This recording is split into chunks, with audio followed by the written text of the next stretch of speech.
So there are traditionally three types of catapults. The first is the mangonel, which is what we're doing, and this uses elastic potential energy in the ropes or other elastic materials in order for it to be powered. And then the second type is the trebuchet, which uses a counterweight and has a sling that releases the height of the throwing arms at the height of the throwing arms range. And then we have the ballista, which is similar to a crossbow or slingshot, and it shoots horizontally rather than an arc, which the trebuchet and mangonel do. So they would use different things to throw as projectiles, and some of those things were stones, body parts, dung, burning wood, dead animals, and dead humans. So there are many ways that energy is stored in a catapult. The first is energy is stored in twisted ropes in catapults that are powered by torsion. Energy is also stored in the hanging weight in trebuchets, and energy is stored in elastic materials that are used to add resistance, such as bungee cords or rubber bands. So there are three types of energy involved in catapults. The first is potential energy, which is stored in the throwing arm and the rest of the catapult materials. There's also elastic potential energy, which is stored specifically in the materials used to power the catapult. Not in trebuchets, it's stored in rubber bands or bungee cords or stuff like that. And then there's kinetic energy, which is the energy of the catapult once the arm is set in motion, and kinetic energy is the energy due to motion. So a catapult works when potential energy and elastic potential energy are stored in the materials of the catapult. So they're stored in the twisted ropes or the bungee cords, and also in the throwing arm itself and the rest of the materials. And then once the arm is released, the potential energy propels the arm forward and converts into kinetic energy, which is the energy due to motion that propels the projectile. So these are our plans for our catapult. First we have the base, which is made of 2x4s and held together with wood glue and screws. And we have holes drilled in the two sides for the pivot, and hooks for the bungee cords to attach to, and then also a hook for the release mechanism to attach to. So then on top of that we have the stop bar, which is made by 2x4s and also held with glue and screws.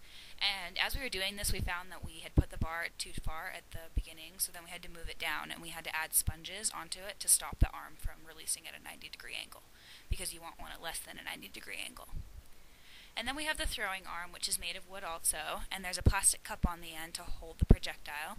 And then we have hooks to fasten the bungee cords, and we also have a hole drilled for the pivot point to go through. And then we have a hook for the release mechanism as well on the arm itself. And then also included in this category we have the pivot point itself, which goes through the end of the throwing arm and attaches to the base on both sides, and then there's bolts on the end of that to prevent it from sliding back and forth in the base. And then the power and release mechanism. So our catapult is powered by two bungee cords that are attached to the front of the base, go over the stop bar, and then attached to the throwing arm. So we have two bungee cords for that. We also have a small hook that's attached to the hook on the back of the base that I talked about earlier. And then there's a string to pull the hook. So the hook attaches from the back of the base to the throwing arm, and then we have a hook to pull out to allow the potential energy to transfer into kinetic energy and throw the projectile. So here you see that we are measuring the pivoting part for the arm, and we had to make sure it wasn't too long or too short, and we had to saw it off the ends to make sure it didn't stick out.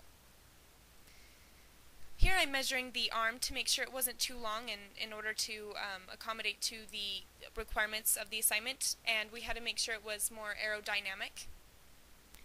And here I got to use the big scary chop saw, which was terrifying, but we're cutting the lever, the throwing arm, so that it would be the right length, so that we wouldn't make it too long to not fit the requirements for the catapult. Here you see the process of how we glued it. We had to glue the base and then we drilled it together just to ensure that it would stay together during all the catapult shooting processes. And here again we're adding a clamp to the base to make sure that the glue would set properly before we were allowed to screw through it with the screws. Here's the finished product of what the base of our catapult looks like. Here we had to get the pivot point to go into the arm, so we drilled a hole through the arm that was exactly the width of the pivot point, and then we had to hit it through with a rubber mallet to make sure that it would fit tightly into the pivot point into the arm. And here's the finished product of our first day. We just had the base and the arm done, and then the second day we got all the rest of it done. So this is our bibliography with all of our sources of information, and also we want to give special thanks to Adam because he helped us use all the big scary power tools that we didn't know how to use. And here's our finished product right after it's been spray painted. Thanks for watching, folks!